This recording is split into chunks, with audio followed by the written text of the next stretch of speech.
Esta noche nos adentramos en la mente del estratega más incomprendido de la historia. Un hombre que no escribió sobre la crueldad, sino sobre el arte de no necesitarla jamás. Podrías pensar que Nicolás Maquiavelo era una especie de conspirador despiadado, obsesionado con la manipulación y los jugos de poder. Pero YCT Didra que en realidad estaba escribiendo un manual de supervivencia para cualquiera que haya sentido el aguillón de la falta de respeto y se haya preguntado cómo responder con dignidad intacta. Si disfrutas de estos viajes filosóficos, hasha la sabiduría más discreta de grandes pensadores. Te agradecería mucho un pequeño, me gusta, o incluso una suscripción. Te ayuda más de lo que crees y me dais estas sutiles exploraciones de las corrientes más profundas del entendimiento humano te están resonando. Siempre me de curiosidad saber desde donde nos escuchan. Así que deja un comentario con tu ubicación y la hora. Me encanta ver cómo nuestra pequeña comunidad global se conecta a través de estas historias. Cada uno acomodándose en la noche desde su rincón del mundo. Ahora baja las luces donde quiera que estés. Quizás encende un ventilador para un suave zumbido de fondo o quizás encende una vela si eso te ayuda a relajar. Deja que tu cuerpo adopte la posición que te resulte más cómoda. No hay una forma incorrecta de recibir estas ideas. Respira suavemente, sintiendo como tus hombros se relajan un poco. Y adentrémonos en la exploración de esta noche sobre lo que realmente significa imponer respeto, sin perder el alma en el proceso. Imagina, por favor, que acabas de entrar en un pequeño estudio a las afueras de Florencia, Italia. Por el año 1513, y la luz del atardecer se filtra por una única ventana, proyectando largas sombras sobre el disgustado suelo de madera. El aire transporta un aroma tinta y pergamino, mezclado con algo más terroso. Quizás el aroma de los olivos que lega desde el campo. Al acomodar en una sencilla silla de madera, cinchando su suave superficie disgustada por años de uso, oís el lejano rasgueo de una pluma sobre el papel, interrumpido por alguna pausa ocasional, como si el escritor buscara la palabra exacta.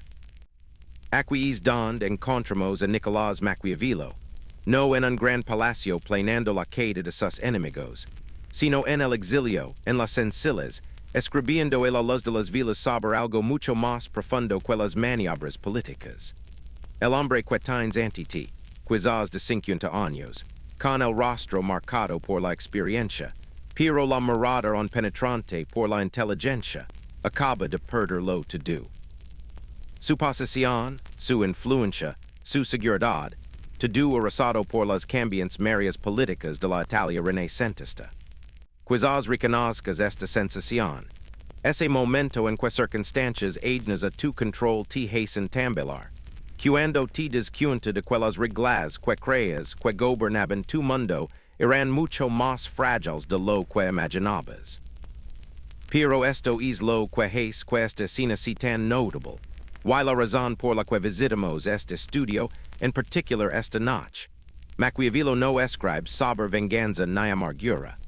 No urge planes elaborados para recuperar su posición perdida. En cambio, hace algo mucho más valioso.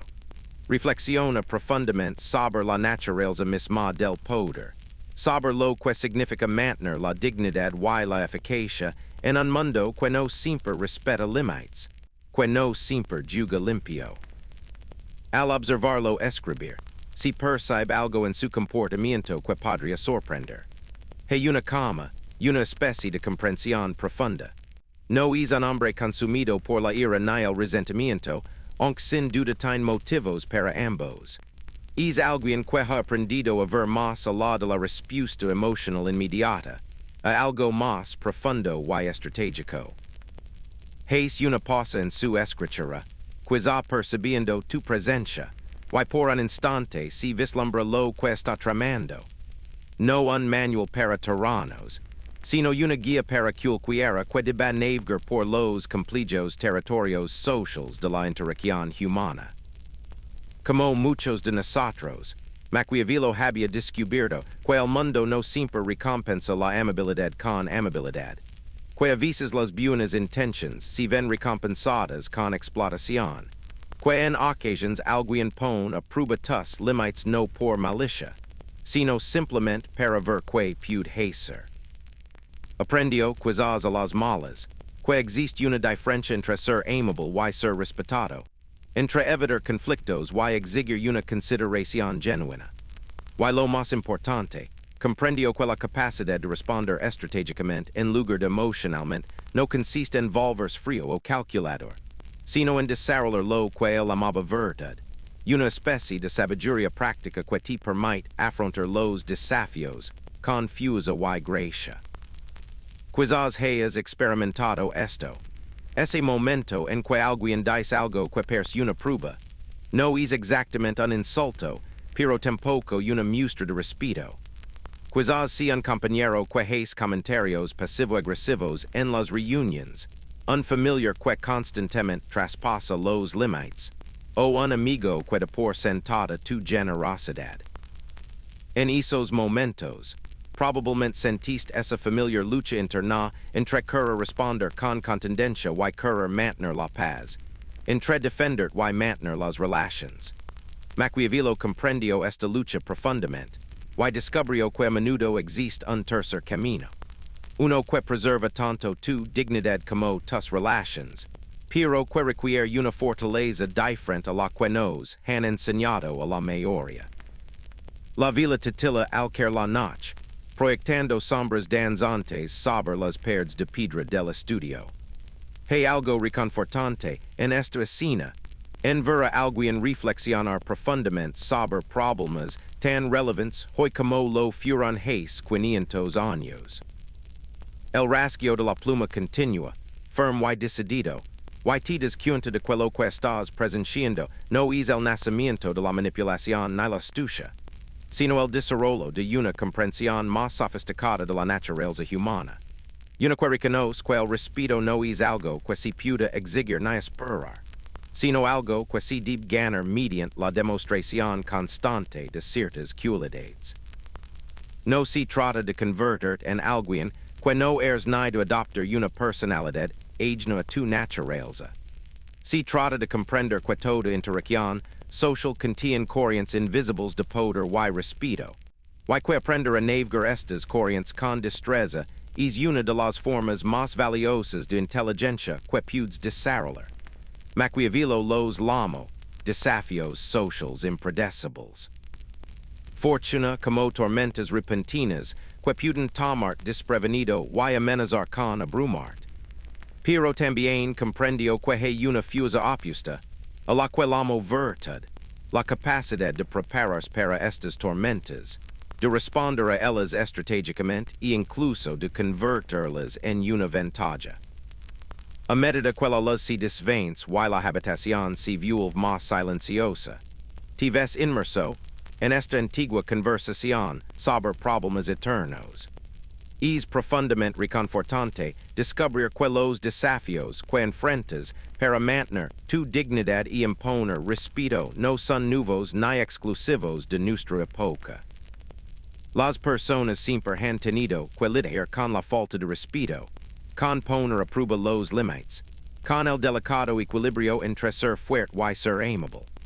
Y algunas personas, como el hombre que escribe en silencio a la luz de una vela ante ti, han reflexionado lo suficiente sobre estos desafíos como para ofrecernos perspectivas que siguen siendo notablemente relevantes.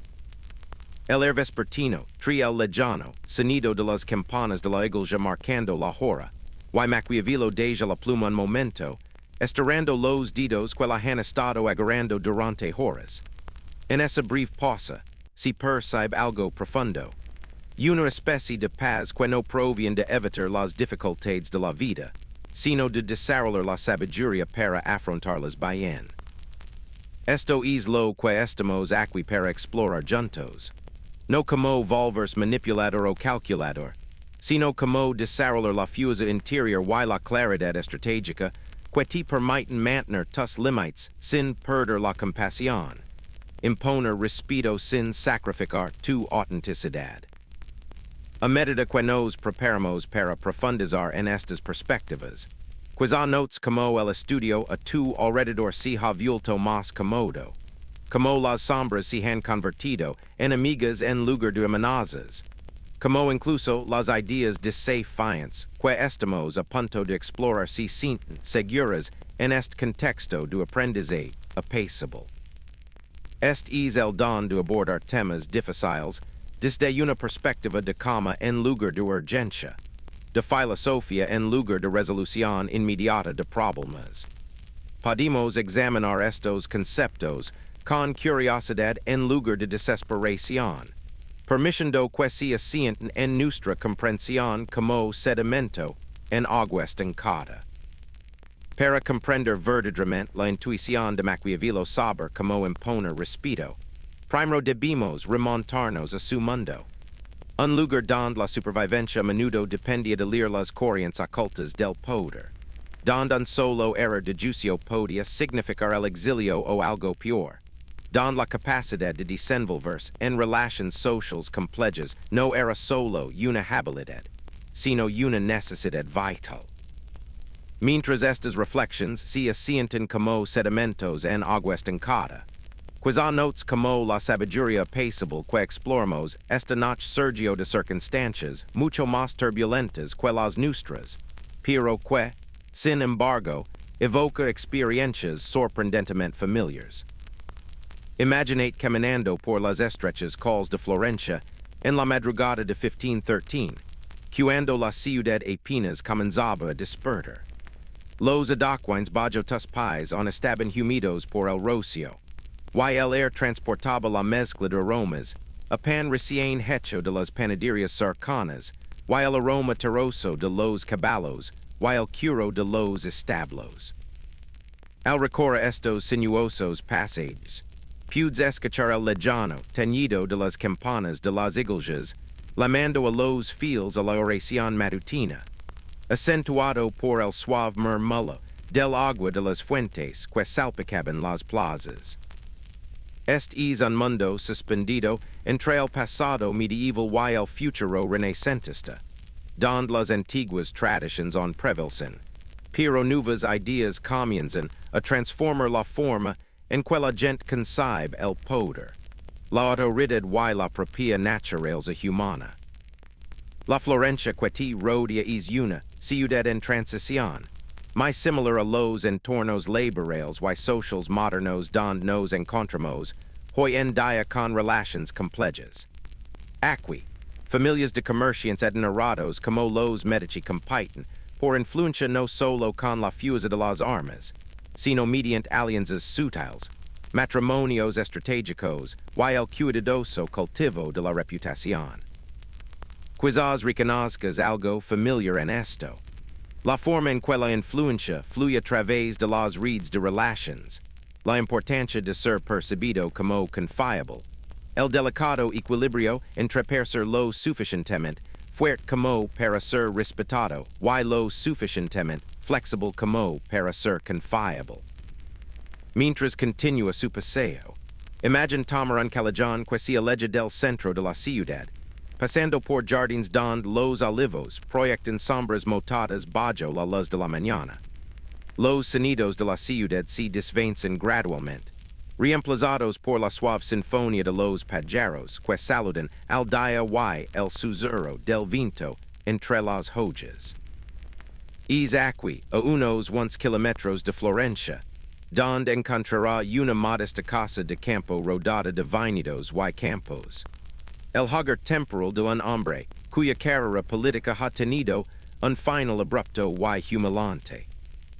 Nicolás Maquiavelo despierta cada mañana en esta sencilla vivienda, lejos de los pasillos del poder donde antaño se movía con seguridad y determinación. El contraste es innegable.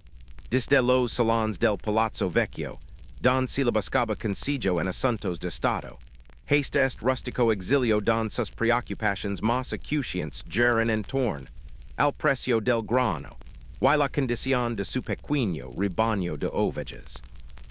Sin embargo, hay algo profundo en esta apparent derrota, algo que conmueve cualquiera que se haya visto despojado de su contexto familiar, y obligado a descubrir quién es realmente bajo sus títulos y roles. Quizás lo hayas experimentado tú mismo, tal vez cuando un trabajo terminó inesperadamente, o cuando una relación que definió gran parte de tu identidad llegó a su fin, o cuando algún otro cambio importante te obligó a examinar las suposiciones que habían guiado tu vida. Hay un tipo particular de claridad que puede surgir de esos momentos, una libertad que, paradójicamente, surge de tener menos options, una oportunidad de reflexionar más profundamente sobre lo que realmente importa cuando los indicadores externos de éxito o estatus se han desvencido. Observe cómo Maquiavelo comienza su rutina diaria en este lugar de exilio. De madrugada, mientras el aire es fresco y la luz suave, se ocupa de asuntos prácticos, se escribe con amigos influyentes, administra los modestos asuntos de su pequeña propiedad y se ocupa de las tareas cotidianas, que conectan incluso a las mentes más sofisticadas con la realidad inmediata de la vida diaria. Hay algo casi meditativo en esta rutina. Este regreso a lo esencial que le permite ver con claridad sin las distracciones de la urgencia política o el activismo social. Pero es al anochecer cuando comienza el verdadero trabajo, el cual a largo resultará más influyente que cualquier maniobra política que haya realizado durante sus años en el cargo. A medida que el calor del día comienza a desvanecerse y el campo se acomoda al suave ritmo del crepúsculo, Maquiavelo experimenta lo que él mismo describe como una especie de transformación. Deja a un lado las toscas ropas de un caballero rural y se viste con la vestimenta formal de un erudito, preparándose para la comunión con las grandes mentes de la antigüedad.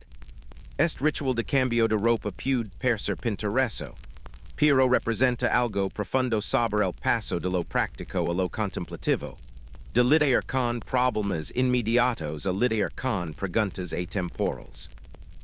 Imagine entrar en su estudio al anochecer, sintiendo la transición del aire cálido del exterior y la atmósfera más fresca del interior de estas paredes de piedra. La habitación es sencilla pero solemne. Un escritorio junto a la ventana para captar los últimos rayos de luz natural. Estanterías repletas de libros que representan siglos de sabiduría humana. Algunas sillas dispuestas como para conversar con invitados invisibles. El aroma a cera de vela se mezcla con el olor a humedad del cuero viejo y el pergamino, creando una atmósfera que evoca la seriedad de reflexionar profundamente sobre la naturaleza humana y los desafíos de vivir bien en un mundo imperfecto. Aquí noche tras noche, Maquiavelo entabla lo que él llama una conversación con los antiguos. Las obras de César y Tacido, Plutarco y Livio, absorbiendo sus perspectivas sobre el liderazgo, el conflicto y las eternas luchas humanas por la seguridad y el respeto. Pero no estudia la historia simplemente por sí misma. Extra de estas experiencias antiguas, la sabiduría práctica que podría ayudar a cualquiera a navegar por las traicioneras aguas de las relaciones humanas, ya sea en el gran escenario de la política internacional o en los desafíos más íntimos de la interacción social cotidiana. Quizás reconozcas este proceso en tus propios momentos de reflexión más tranquilos, cuando te has encontrado repasando interacciones difíciles, intentando comprender que salió bien y que no, buscando patrons que te guíen mejor en futuros encuentros. Este es el mismo impulso que impulsa los estudios nocturnos de Maquiavelo, el deseo de comprender las corrientes más profundas que rigen el comportamiento humano, de encontrar principios que se mantengan constantes, incluso cuando las circunstancias cambian. Lo que emerge de estas horas solitarias de reflexión es algo extraordinario.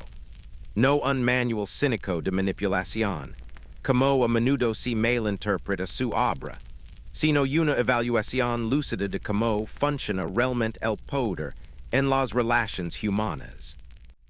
Escribe sobre la supervivencia en su sentido más amplio, no solo la supervivencia física, sino la preservación de la dignidad, la autonomía y la eficacia en un mundo que no siempre recompensa las buenas intenciones con buenos resultados.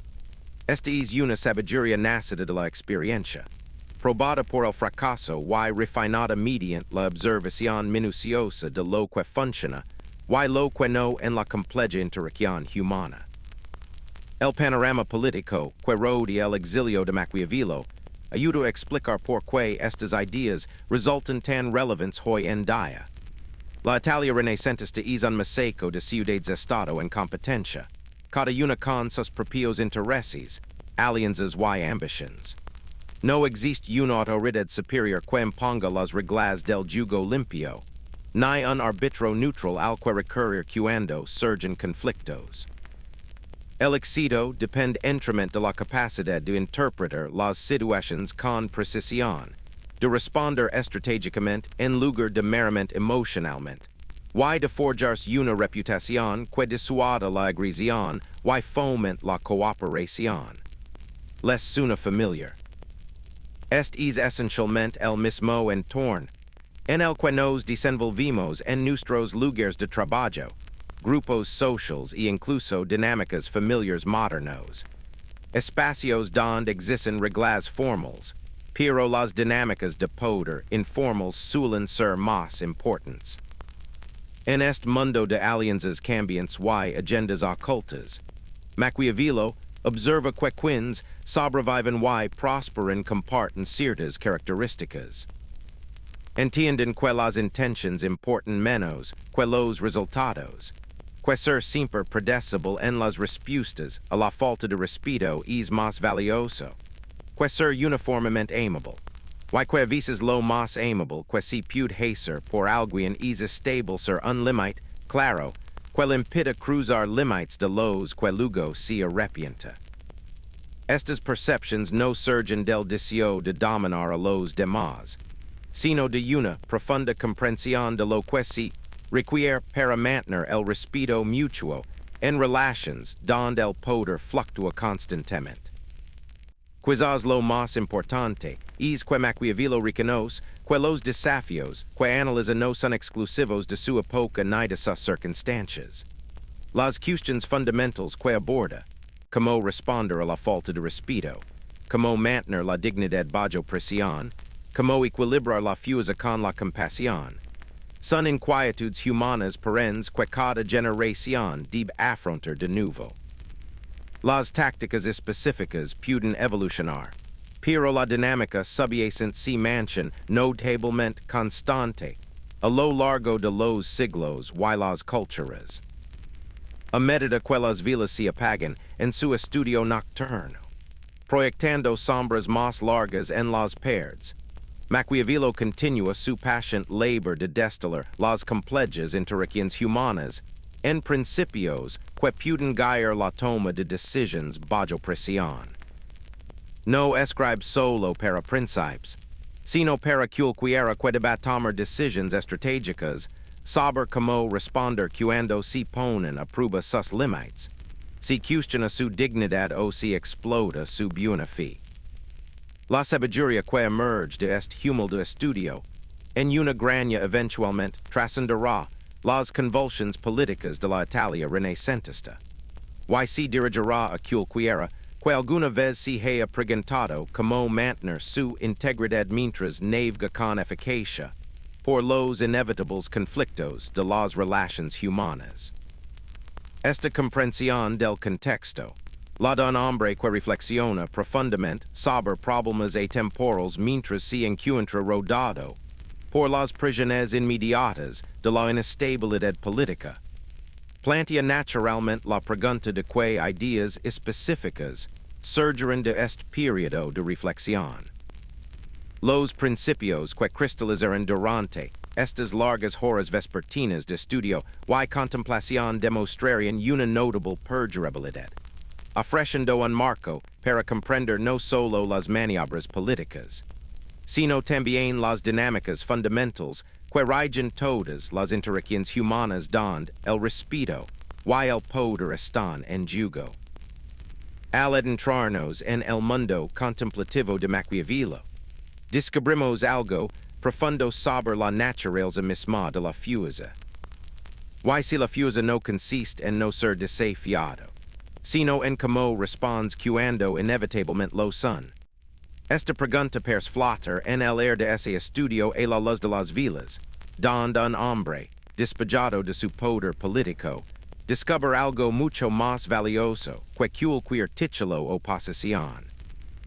Al sumergirt más en esta escena nocturna, quizás sintiendo que el peso de tu propio día comienza a aliviarse, podrías notar como esta antigua idea habla de algo que has experimentado tú mismo.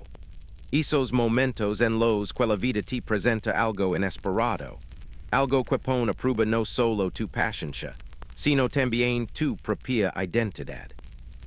Imaginate sentado frente a Maquiavelo en ese sencillo estudio, observándolo dejar la pluma y contemplar pensativo la lama de la vida que danza entre ustedes. El aroma a cera derretida se mezcla con el aire fresco de la noche que entra por la ventana abierta, trayendo consigo el lejano canto de los grillos que inician su coro vespertino. En ese momento de paz, comienza a explicar algo que la ha quedado claro gracias a sus estudios de historia antigua y su experiencia personal reciente. Una verdad fundamental sobre cómo los seres humanos navegan por las impredecibles corrientes de la vida social.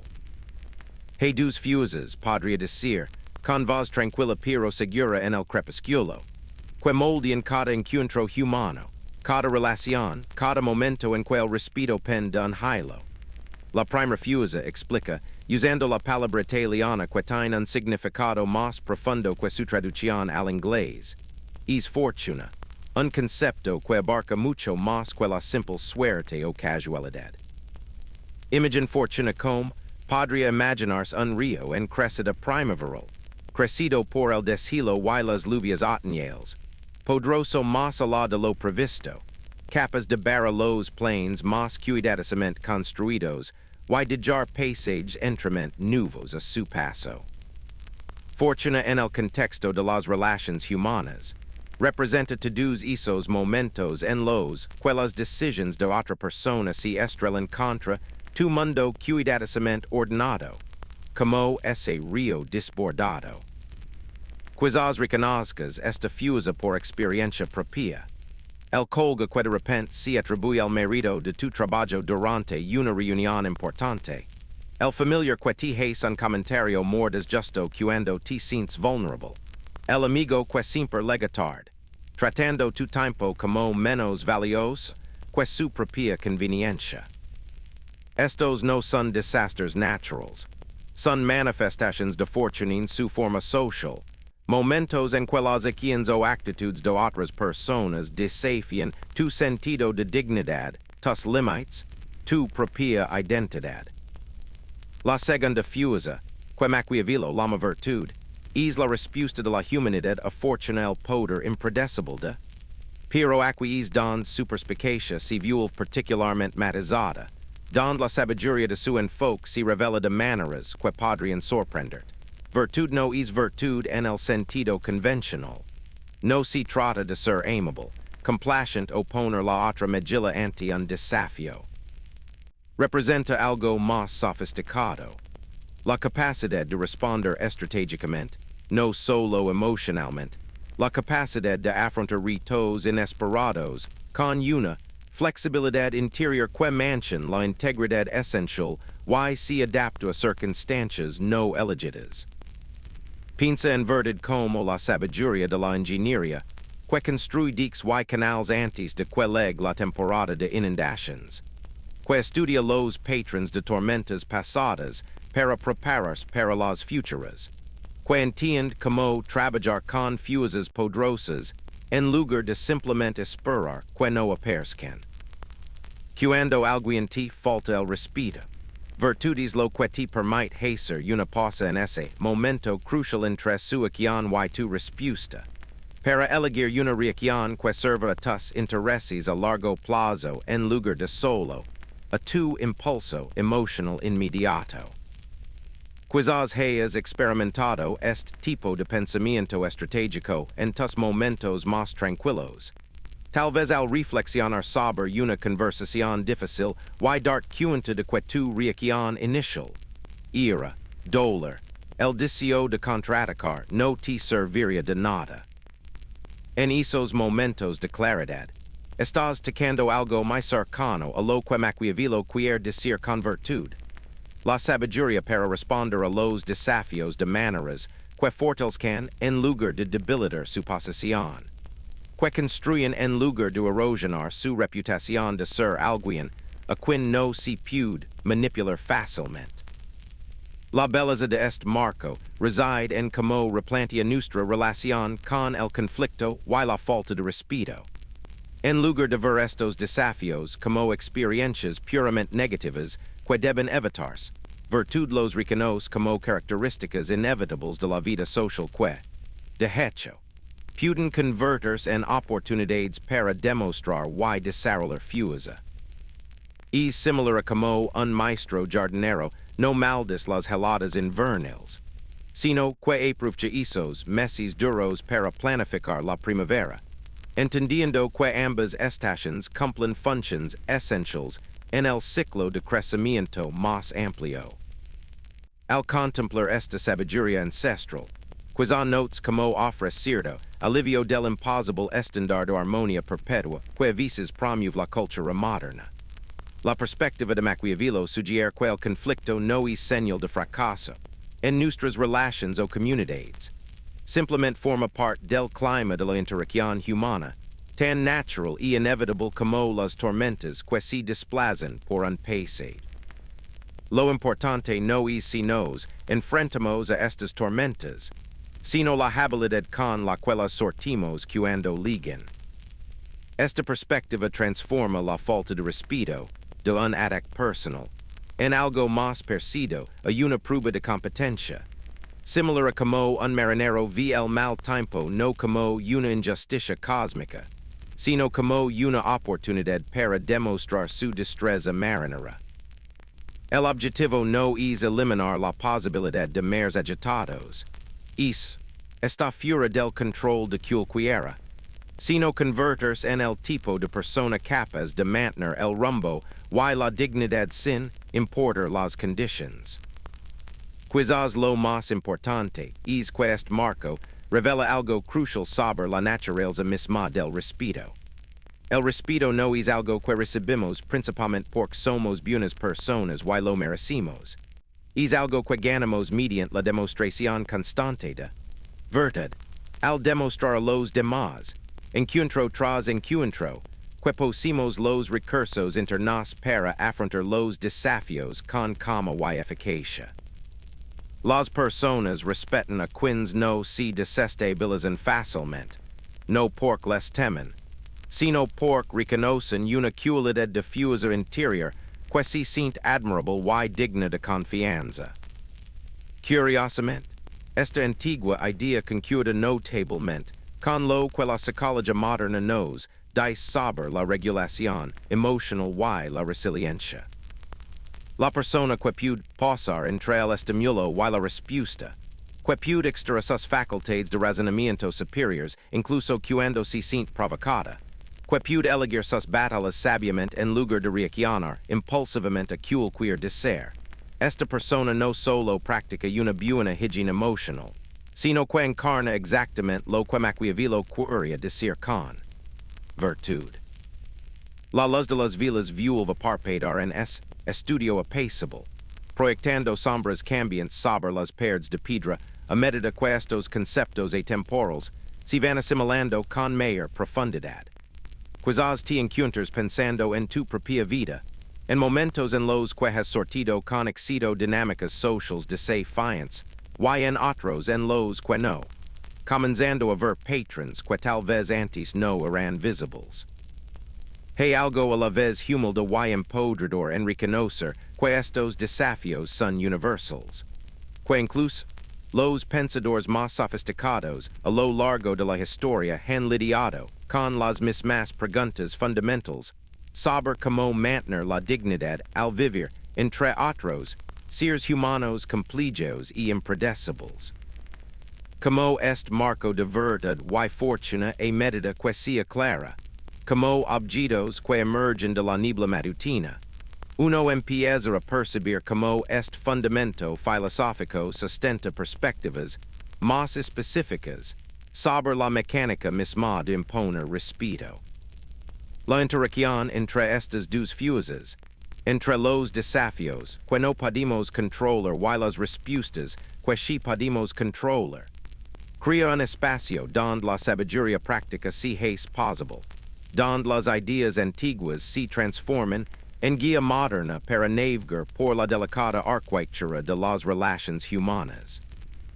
Esta comprensión abre la puerta a algo aún más fascinante, el reconocimiento de que el respeto mismo opera según patrons invisibles pero notablemente consistentes, como la geometría oculta que determina como los constructores de catedrales sabían que sus imponentes arcos se sostendrían. Imaginate de pie en el centro de una imponente catedral medieval, cinchando la frescura de la piedra bajo tus pies y percibiendo el vasto espacio que se eleva sobre ti entre las sombras. El aire transporta un tenue aroma incienso antiguo y madera púlida, mientras que los rayos de luz de colores de las vidrieras crean patrons cambiantes sobre las piedras disgustadas del suelo. Lo que estás presenciando es uno de los logros más notables de la humanidad en la comprensión de las fuerzas invisibles. Como el peso, el estrés y el equilibrio se pueden gestionar con tanta destreza que toneladas de piedra parecen flotar sin esfuerzo en el espacio, creando un ambiente que se siente a la vez poderoso y apacible. Las relaciones sociales humanas operan según principios igualmente sofisticados, pero en gran medida invisibles, estructuras de poder y respeto que la mayoría de nosotros navegamos intuitivamente, sin comprender del todo la arquitectura subyacente. Así como aquellos constructores medievales comprendían que ciertos principios de la física se mantienen constantes independientemente de la catedral en construcción. Maquiavelo reconoció que ciertos principios de la dinámica social se mantienen notablemente constantes en diferentes relaciones, culturas y periodos históricos. Quizás usted mismo lo haya notado en las sutiles maneras en que el respeto persflora en cualquier grupo de personas, ya sea una reunión familiar, una reunión de trabajo o incluso una conversación informal entre amigos. Existe una jerarquía invisible pero inconfundible que se forma de forma natural, no necesariamente basada en títulos formales o poder evidente, sino en algo más fundamental, la forma en que las personas lamen la atención al hablar, la diferencia que se manifiesta hacia ciertas personas, la sensación de que algunas voces tienen más peso que otras, incluso al hablar de asuntos cotidianos. Esta estructura invisible es lo que los científicos sociales llaman jerarquía, y lejos de ser una invención humana arbitraria, es tan natural y inevitable como las fuerzas gravitacionales, con las que aquellos constructores de catedrales aprendieron a trabajar en lugar de contra ellas.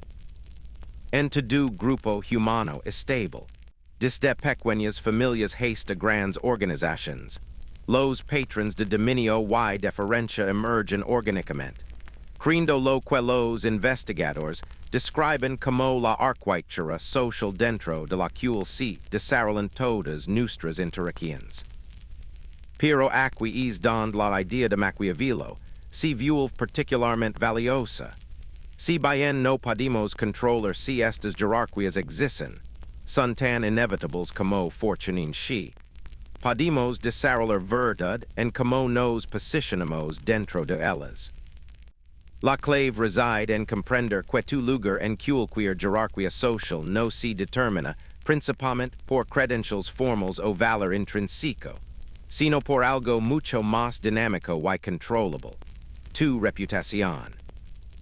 Imagine la reputación como una especie de punte de crédito social, pero en lugar de medir su fiabilidad financiera, mide su capacidad para mantener límites, responder eficazmente a los desafíos y demostrar la fuerza interior que otros encuentran reconfortante y impresionante.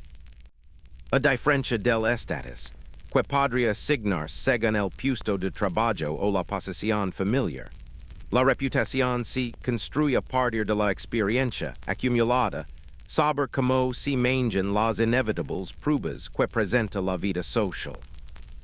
Quizás reconozcas esta dinámica por experiencia propia. Piensa en alguien que conozcas y que inspira respeto no por su posición formal, sino por su forma constante de manejar situaciones difíciles. Quizás se colga que discrepa con las figuras de autoridad de una manera que se percibe como íntegra en lugar de desafiante. O un amigo que puede establecer límites con sus familiares sin crear un drama duradero. O un conocido que, de alguna manera, logra ser amable y formidable a la vez, alguien a quien otros se sienten atraídos pero que dudarían en contrariar. Lo que estas personas tienen en común no es un tipo de personalidad particular ni un carisma natural, sino un patrón constante de respuestas a los desafíos sociales. Cuando alguien pone a prueba sus límites, responden con claridad en lugar de confusión. Cuando alguien intenta menospreciarlos, no escalan agresivamente ni se retiran sumisamente, sino que encuentran una tercera vía que preserva su dignidad y apacigua el conflicto. Cuando alguien los trata con falta de respeto, lo abordan directamente, pero sin dramatismo emocional, dejando claro que tal comportamiento conlleva consecuencias predecibles. Esta consistencia es lo que construye lo que podríamos llamar capital reputacional.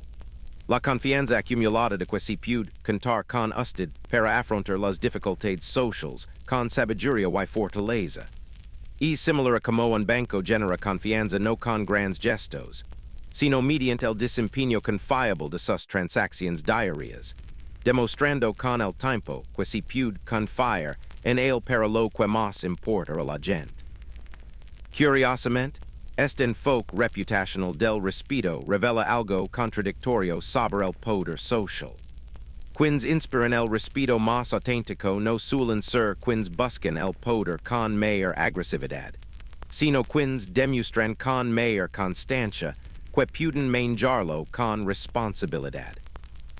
Son a quienes recurren cuando las situaciones se complican, no porque son los más ruidosos o exigentes, sino porque han demostrado que pueden afrontar la complejidad sin empeorar las cosas.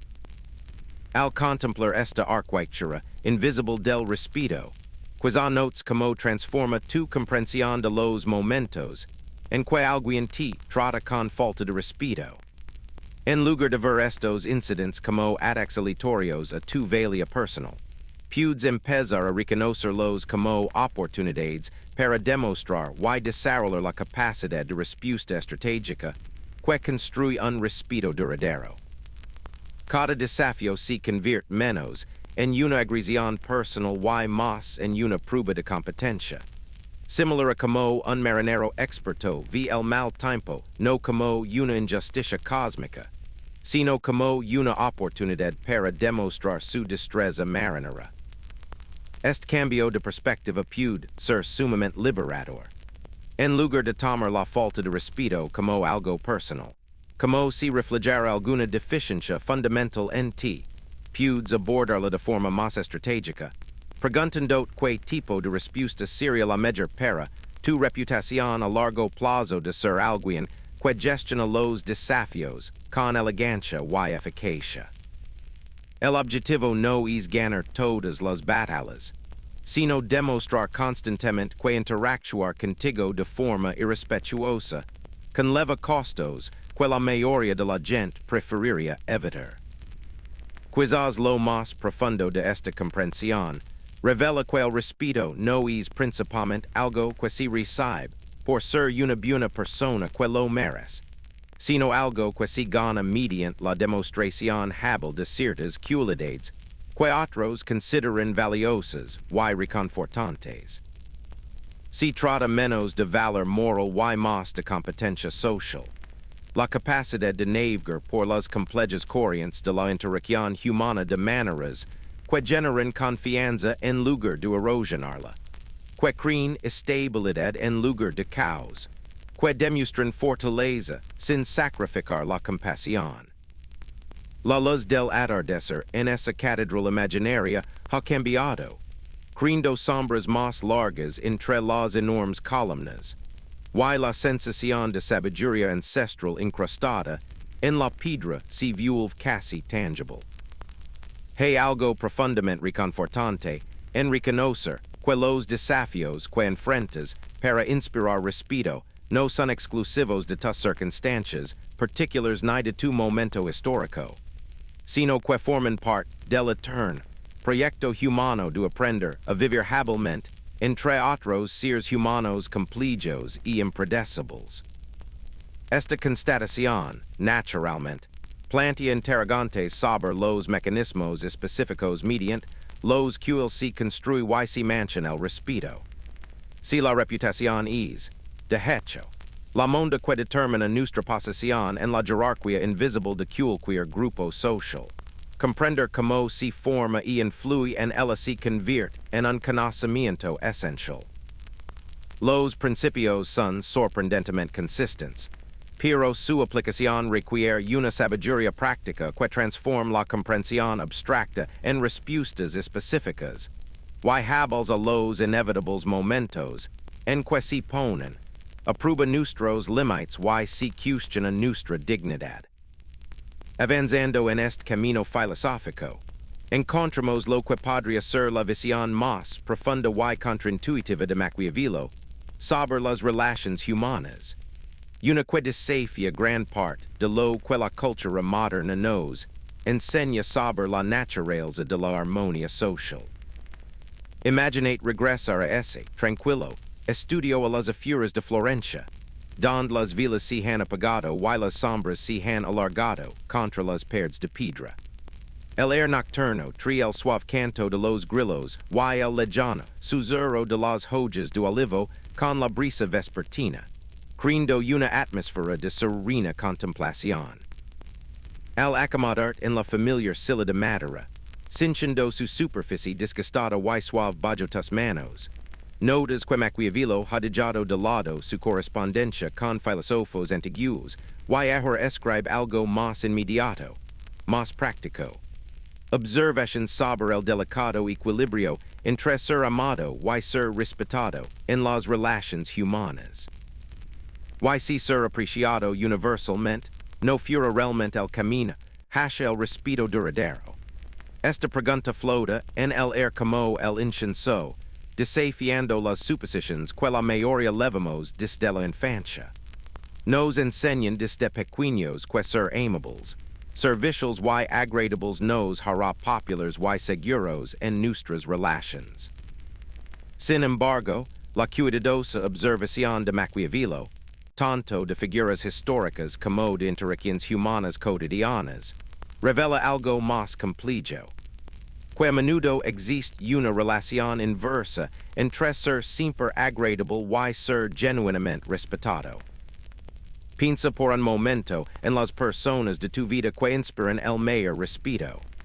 Quizás notes que, si bien pueden ser muy queridas, su respeto no depende principalmente de su simpatia. Más bien surge de algo más sustancial. La demostración constante de que se puede contar con que mantendrán sus principios, incluso cuando hacerlo genera incomodidad temporal para los demás. Estas personas poseen lo que podríamos llamar cierta cualidad gravitacional. Otros se sienten atraídos por su estabilidad y fortaleza, pero también comprenden intuitivamente que contrariarlos tendría consecuencias reales. Est fenomene revela algo fundamental sobre la psicologia humana que Maquiavelo articuló con su característica claridad. El efecto basado puramente en la amabilidad es inherentemente inestable porque depende completamente de la capacidad de mantener a los demás cómodos, mientras que el respeto basado en límites consistentes es duradero porque se basa en principios predecibles en lugar de estados de ánimo o circunstancias fluctuantes. Dicho de otro modo, el amor busca la comodidad, pero el respeto reconoce la fortaleza. Y la fortaleza a veces exige negar la comodidad inmediata en beneficio del bienestar a largo plazo. Imagine observar a un maestro jardinero trabajando bajo la luz del amanecer, con el rocío on adherido a las hojas mientras el sol crea patrons de luz y sombra en los parterres. La relación del jardinero con las plantas no se basa en darles todo lo que pueden necesitar en un momento dado. Agua limitada, sol constante, libertad de cualquier estrés o desafío. Se basa, en cambio, en comprender lo que necesitan para su salud y crecimiento a largo plazo, lo que a veces implica podar las ramas que crecen con demasiado vigor o suspender el riego durante ciertas estaciones para fomentar un desarrollo radicular más profundo. Es jardinero es a la vez atento y firme, protector y estratégico. Las plantas no pueden votar si prefieren la poda al crecimiento ilimitado, pero la disposición del jardinero a tomar decisiones, a veces difíciles, es precisamente lo que mantiene el jardín sano y hermoso a lo largo del tiempo. Esto es análogo a lo que Maquiavelo quiso decir cuando sugirió que ser respetado a menudo requiere la disposición a decepcionar temporalmente a los demás en beneficio de lo que es realmente beneficioso para todos a largo plazo. Quizás reconozcas esta dinámica en tus propias relaciones. Quizás hayas notado que los familiares o amigos que siempre evitan los conflictos, que siempre dicen que sí incluso cuando quieren decir que no, que priorizan la armonía inmediata sobre la comunicación honesta, a menudo terminan siendo ignorados en lugar de valorados. Su disposición a absorber la incomodidad por el bien de los demás, aunque admirable en su intención, puede indicar inadvertidamente que sus propias necesidades y límites no son particularmente importantes, no solo para ellos, sino también para los demás. Por el contrario, probablemente hayas observado cómo reaccionan las personas ante individuos amables pero con límites evidentes, generosos pero no inagotables, que se preocupan profundamente por las relaciones pero se niegan a mantenerlas a costa de su propia dignidad. Estas personas inspiran un afecto diferente, uno con un toque de respeto, uno que reconoce su amabilidad como una elección y no como algo dado, uno que valora su atención precisamente porque no está disponible para cualquiera que la demande. Esto no significa cultivar la frialdad ni volverse calculador en las relaciones. Más bien, significa comprender que la amabilidad auténtica a veces requiere la fuerza para establecer límites, que el cariño genuino a veces implica decepcionar a los demás en pequeñas cosas para evitar decepciones mucho mayores en el futuro, que el amor verdadero a menudo implica decir verdades difíciles en lugar de mantener mentiras cómodas. El aire de la tarde se ha vuelto más fresco, y quizá notes como el cambio de temperatura aporta cierta claridad al ambiente, haciendo que la luz de las vilas parezca más cálida en contraste. Hay algo profundamente pacífico en reconocer que el respeto y el afecto no son fuerzas opuestas, sino aspectos complementarios de las relaciones sanas. Cuando alguien respeta tus límites, su afecto tiene más peso porque sabes que es algo que se da libremente, no que se obtiene mediante manipulación o culpa. Curiosamente, este principio revela por qué muchas personas se ven atrapadas en ciclos de mayor adaptación y menor respeto. Cuando alguien pone a prueba tus limites y responds reduciéndolos en lugar de mantenerlos. Sin darte cuenta le has enseñado que tus limites no son realmente limites, sino posiciones abiertas en una negociación continua. Esto puede crear una espiral descendente donde se espera cada vez más, mientras que se agrades cada vez menos. Quizás lo hayas vivido tú mismo.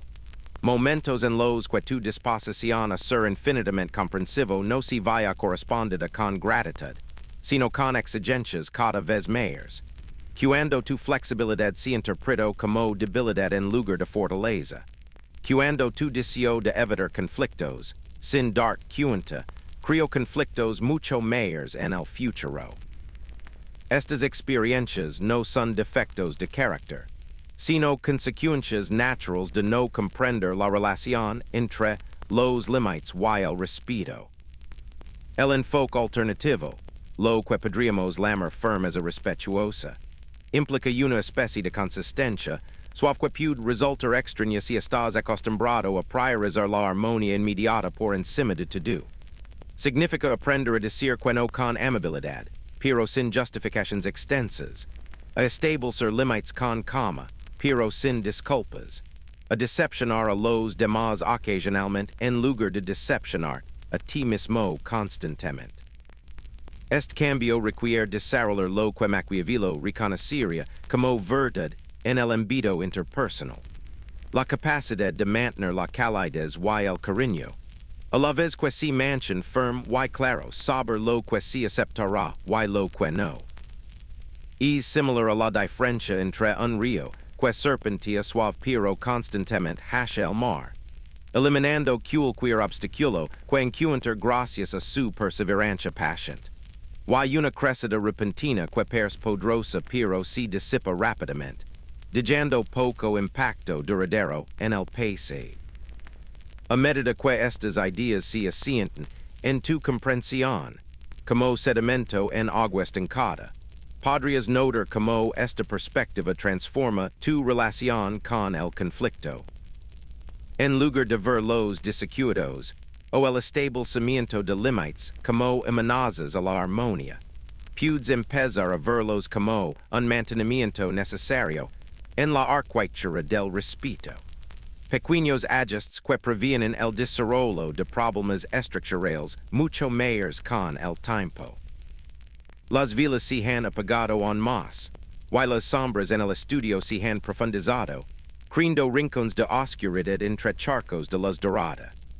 Hay algo profundamente reconfortante en este ritmo de luz y sombra, en este reconocimiento de que las relaciones sanas, como los jardines sanos, requieren tanto temporadas de crecimiento como de poda, momentos de cuidado y de firme guía.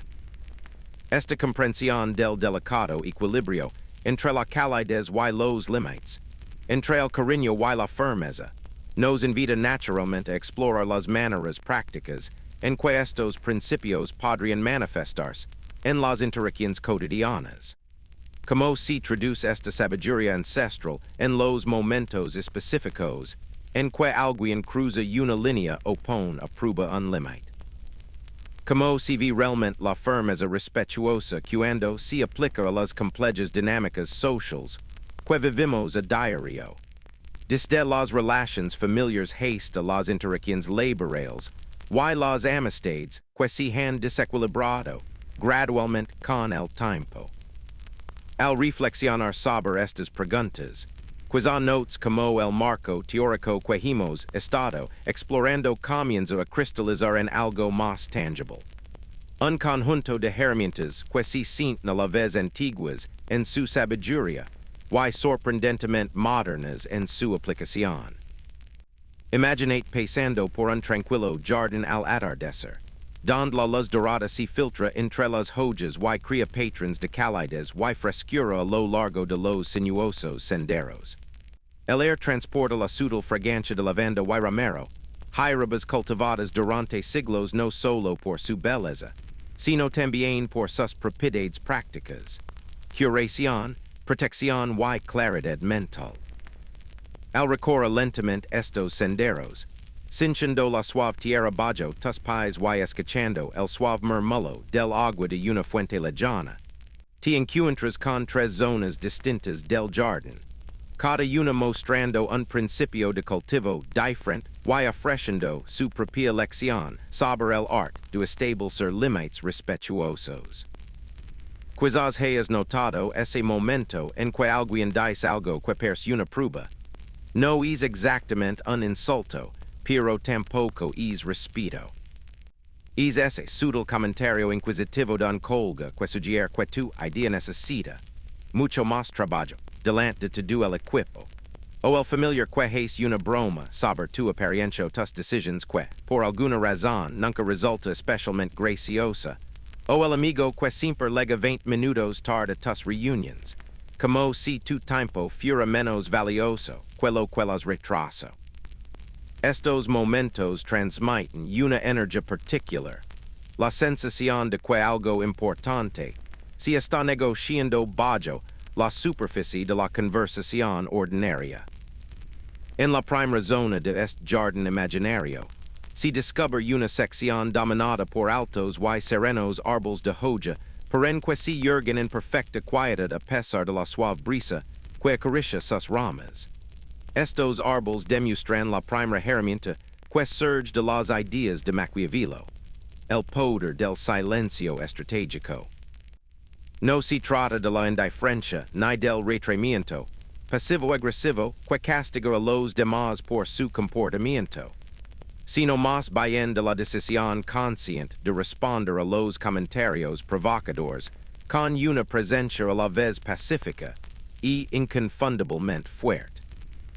El silencio estratégico funciona como esos árboles perennes, profundamente arraigados, naturalmente dignos, inamovibles ante las tormentas pasajeras. Cuando alguien hace un comentario diseñado para provocar una reacción defensiva, el silencio estratégico te permite hacer una pausa en ese espacio crucial entre su acción y tu respuesta, creando un momento de quietud que a menudo revela mucho más sobre sus intenciones que cualquier respuesta inmediata. Es la diferencia entre dejarse arrastrar por el drama ajeno y mantener el propio centro de gravedad, entre reaccionar desde la emoción y responder con sabiduría. Quizás reconozcas esta cualidad en personas que parecen poseer una inusual autoridad serena. Cuando se les desafía o se les provoca, no se apresuran a defenderse ni a intensificar el conflicto. En cambio, simplemente, hacen una pausa. Esa pausa no es vacía, está llena de evaluación, consideración y decisión. Comunica algo poderoso, que su estado interior no depende de la aprobación o desaprobación de los demás, que poseen una fortaleza que no requiere validación externa para mantenerse. Al adentrarse en el jardín, se llega a una sección donde la luz de la tarde se refleja y refracta a través de espejos y adornos de cristal estratégicamente ubicados, creando patrons cambiantes que parecen convertir el entorno en una sutil interrogación de la perspectiva. Esta zona representa la segunda herramienta, el arte del cuestionamiento reflexivo, lo que podríamos llamar el espejo socrático. En lugar de defenderse de un comentario provocador o asimilarlo pasivamente, este enfoque vuelve a centrarse en quien lo emite, pidiendo con amabilidad pero insistencia que aclare su intención. ¿Qué quieres decir con eso? Deja de ser un desafío agresivo para convertirse en una indagación genuina que obliga a la otra persona a explicitar lo que esperaba mantener implícito. Puedes ayudarme a entender lo que sugieres. Transforma a una posible víctima en investigador, alterando por completo la dinámica de la interacción. La persona que hizo el comentario original se encuentra repentinamente en la incómoda situación de tener que justificar o explicar lo que esperaba que pasara desapercibido. Quizás hayas experimentado la eficacia de este enfoque, y así como quien pregunta o como alguien cuyo comentario desconsiderado se vaya repentinamente iluminado, por la curiosidad amiable pero persistent de otra persona. Hay algo casi el químico en como una simple pregunta puede transformar toda la energía de un encuentro, transformando lo que parece un ataque en una oportunidad para aclarar las cosas, lo que parece una jugada de poder en un momento de entendimiento mutuo. La tercera área del jardín está marcada por límites claros, elegants borderas de piedra que delimitan las diferentes secciones, elegants cercas que aprovechan las delicadas plantas de ser pisotadas, portones que dan la bienvenida a los visitantes, preservando la integridad del espacio. Esto representa la tercera herramienta, el arte de implementar consecuencias con la misma serenidad y claridad que caracteriza todo lo demás en este jardín filosófico. No consecuencias impuestas con ira ni diseñadas para castigar, sino respuestas naturales que aprovechan la integridad de tus límites, manteniendo tu bondad esencial. Estas consecuencias pueden ser tan simples como terminar una conversación cuando alguien se vuelve respetuosa, o tan significativas como reestructurar una relación cuando alguien viola constantemente los límites establecidos. La clave no reside en la gravedad de la consecuencia, sino en su consistencia y neutralidad emocional. Al igual que los límites del jardín, estas respuestas cumplen una función protectora más que punitiva. Preservan algo valioso en lugar de destruir algo indecido. Quizás notes que estos tres enfoques comparten ciertas cualidades que los distinguen de las respuestas más comunes a la falta de respeto. Todos requieren una regulación emocional que te permite pasar entre el estímulo y la respuesta. Elegir tu reacción en lugar de simplemente seguir tu impulso inmediato. Todos mantienen una calma digna que no agrava el conflicto ni lo evita, sino que lo transforma en algo más manageable y potencialmente constructivo. Curiosamente, estas herramientas funcionan mejor cuando se perciben de forma natural en lugar de calculadas, cuando surgen de un auténtico respeto por uno mismo y no del deseo de manipular o controlar a los demás. Quien usa el silencio estratégico con eficacia no está conspirando ni maquinando. Simplemente se siente lo suficientemente cómodo consigo mismo como para no sentirse obligado a llenar cada pausa incómoda con palabras. Quien hace preguntas aclaratorias no intenta engañar a los demás. Siente genuina curiosidad por saber que impulso a las personas a comportarse de maneras que parecen diseñadas para generar conflicto. A medida que la luz de la tarde se suaviza en este tranquilo jardín, creando sombras más largas entre las distintas secciones y dictando a todo de una sutil atemporalidad. Quizá te encuentras pensando en tus propias experiencias con estas dinámicas. Quizás puedas recordar momentos en los que superaste con éxito una interacción difícil, momentos en los que lograste mantener tus límites y tu amabilidad, momentos en los que respondiste a la provocación con sabiduría en lugar de reactividad. Es profundamente reconfortante reconocer que estas habilidades se pueden desarrollar, que la capacidad de inspirar respeto y compasión no es un talento innato, sino una capacidad que se puede aprender. Como el jardinero, que sabe que plantas necesitan poda y coals protección, que zonas necesitan más luz y coals más agua, puedes desarrollar la sabiduría para saber que herramienta es la más adecuada en cada situación, que respuesta preservará con mayor eficacia tanto tu dignidad como tus relaciones.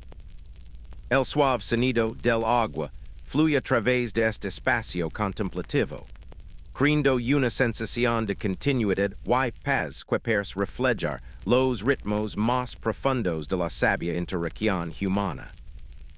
Hay algo en la combinación difusa y dulzura, de claridad y compasión, que se siente tan natural y sostenible como este jardín tan cuidado. como si estas cualidades representaran no una técnica aprendida, sino un retorno a nuestra forma más auténtica de relacionarnos con los demás. A medida que estas ideas se asientan en tu comprensión, como la tarde se asienta en el jardín, empiezas a percibir como estas herramientas prácticas son expresiones de algo más grande. Un enfoque integral de la interacción humana que integra la sabiduría ancestral con la comprensión psicológica moderna. La pregunta surge de forma natural. ¿Cómo encajan estas técnicas individuales en un patrón más amplio? Una filosofía más completa de fortaleza respetuosa que pueda guiarnos a través de la complejidad de las relaciones humanas. Imagina estas ideas como hitos en un vasto paisaje intelectual. Las ideas de Maquiavelo descansan sobre una suave colina. La psicología moderna ocupa con gracia otra, con puentes de comprensión que las conectan a través de vols donde la niebla se acumula y se disuelve, donde los pensamientos toman forma y se reforman como nubes que flotan en un cielo infinito. Imaginate de pie en un alto mirador al atardecer, cuando la última luz dorada del día ilumina diferentes regions de este vasto paisaje de comprensión. Desde esta perspectiva elevada, puedes ver como lo que parece en territorios separados son en realidad parte de una geografía coherente, como las antiguas observaciones sobre la naturaleza humana se alinean notablemente con los descubrimientos contemporáneos sobre cómo la mente procesa los desafíos sociales. El aire a esta altura transmite la fresca claridad que de la distancia, permitiendo percibir patrons que no eran visibles cuando caminabas por vols individuals de comprensión. En el primer plano de esta visión expansiva se encuentra el territorio familiar que hemos estado explorando. La comprensión de Maquiavelo de verdad y fortuna el delicado equilibrio entre fusa y calidez, las herramientas prácticas del silencio, el cuestionamiento y las consecuencias reflexivas. Estos conceptos resultan comodos ahora, como caminos que has recorrido muchas veces, con contornos familiares y confiables.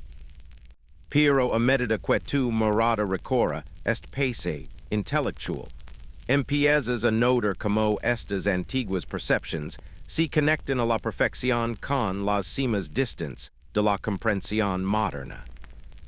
Quizás puedas ver, brillando a media distancia, la región que la psicología moderna llama regulación emocional, la capacidad de pasar entre el sentimiento y la respuesta, de elegir tu reacción en lugar de dejarte levar por impulsos inmediatos. Esto no es un territorio desconocido, sino más bien una extensión natural de lo que Maquiavelo quería decir con verdad expresado en el lenguaje de la ciencia contemporánea, no en el de la política renacentista.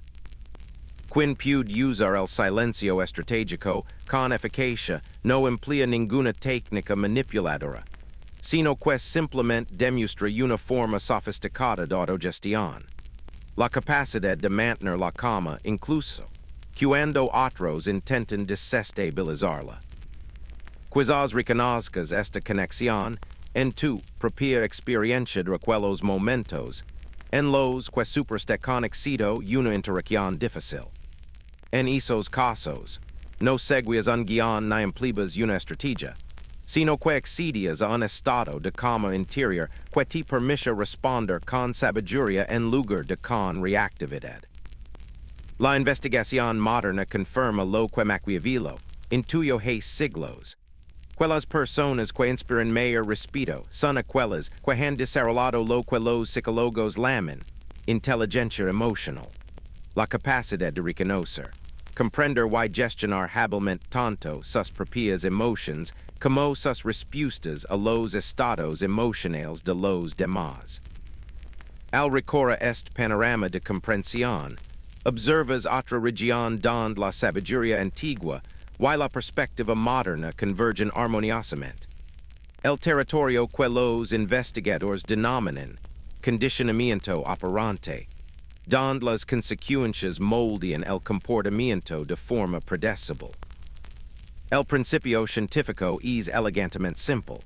Los comportamientos que consistentemente conllevan resultados placenteros tienden a aumentar, mientras que aquellos que conllevan consecuencias desagradables tienden a disminuir. Esto no es solo una teoría académica, sino una descripción práctica de cómo ocurre todo aprendizaje, desde los hábitos más básicos hasta los patrones sociales más complejos.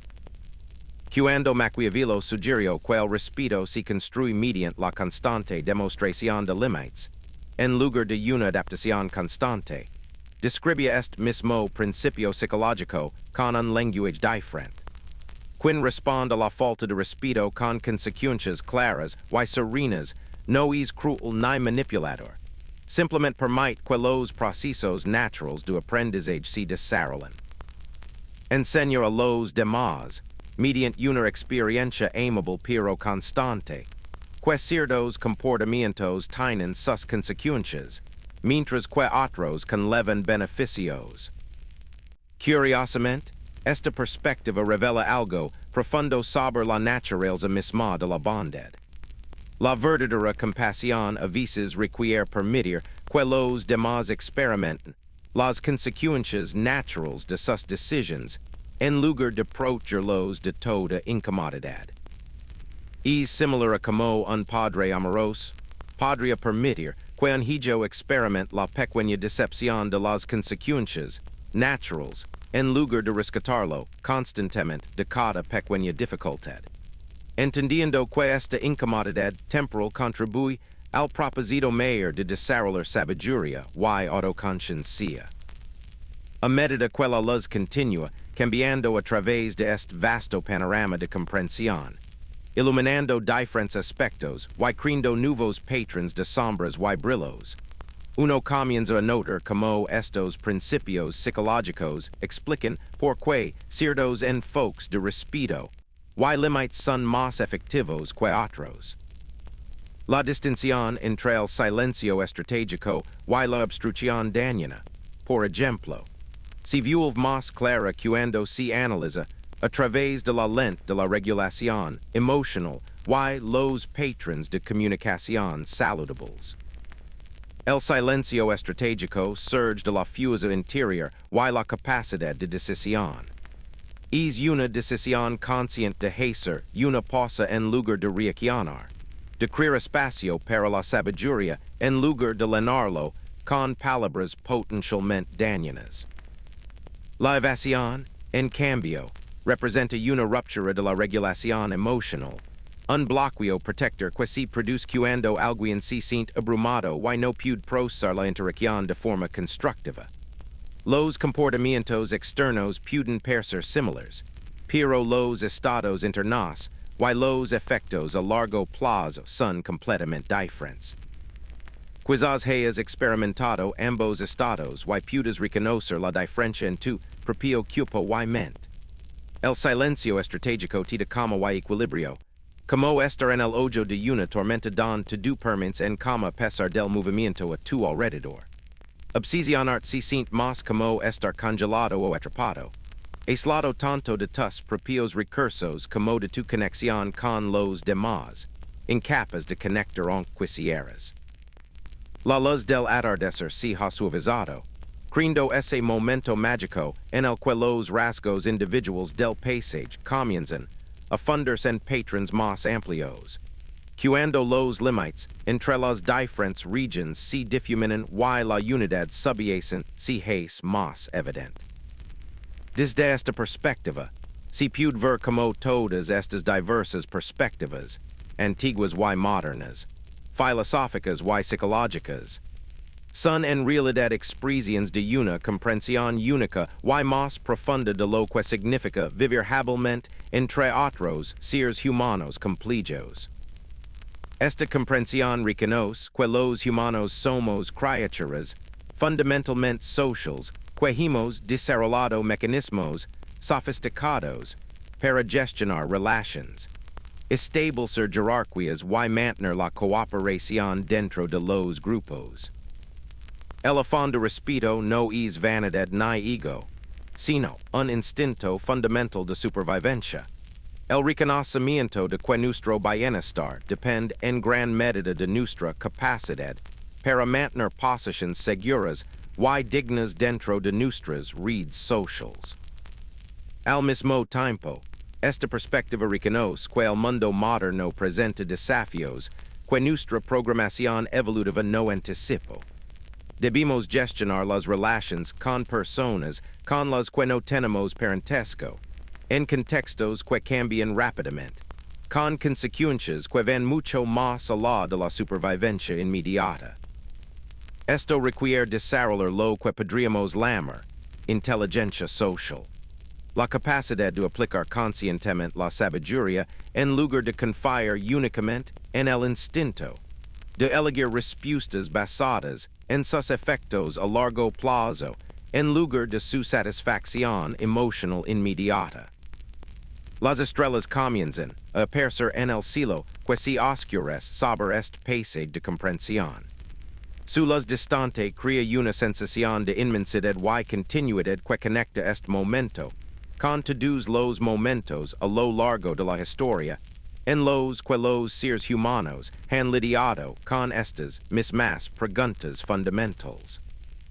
Hay algo profundamente reconfortante en reconocer que los desafíos que enfrentas para inspirar respeto y mantener tu bondad esencial no son exclusivos de tus circunstancias ni de tu tiempo, sino que forman parte del eterno proyecto humano de aprender a vivir juntos con sabiduría.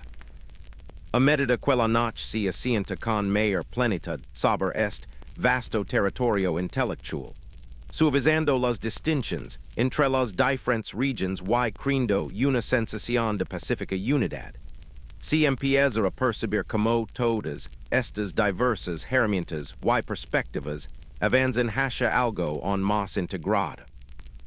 Una forma de ser que inspira respeto de forma natural, no mediante la aplicación calculada de técnicas, sino mediante la encarnación de ciertas cualidades que otros encuentran atractivas y formidables, cálidas y fuertes, abiertas y inquebrantables. Esta comprensión abre la puerta a quizás la paradoja más hermosa de toda la sabiduría de Maquiavelo, que el verdadero poder a menudo se revela no en la necesidad de demostrar fuerza, sino en la tranquila confianza de que tales demostrations rara vez son necesarias. Imaginate caminando por un patio iluminado por la luna, donde antiguos senderos de piedra serpentean entre cuidados macizos de flores nocturnas. El aire transporta la sutil fragancia del jasmine y la madreselva, plantas que solo liberan sus aromas más dulces en la oscuridad, como si comprendieran algo profundo sobre la relación entre la dulzura y la fuerza oculta. En lo alto, las estrellas brillan con esa claridad particular que solo se percibe en lo más profundo de la noche, cuando la atmósfera se ha asentado y la luz te lega sin la filtración de la turbulencia del día.